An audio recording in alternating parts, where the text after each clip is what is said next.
Some major changes coming to student loan borrowing and repayment options. Consumer investigator Rachel DePompa explains what parents and students need to know in this Watching Your Wallet.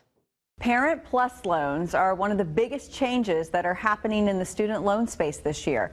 Robert Farrington, the founder of the College Investor, says starting July 1st of this year, parents can only borrow up to $20,000 per year or $65,000 in total for their child's education. That's a big change compared to the current limits, which are uncapped up to the total cost of attendance.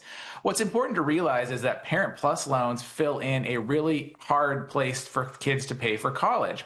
So students can typically only borrow $5,500 to $7,500 themselves.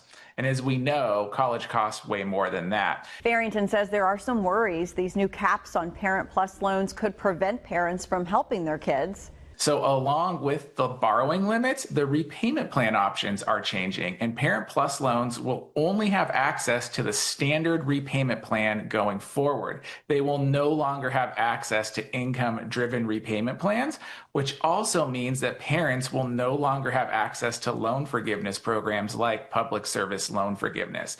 Farrington says it's going to drive a lot of families to private student loans, because Parent Plus loans now are basically equal to private loans, which means it really will come down to the interest rate. With this Watching Your Wallet, I'm Rachel DePompa.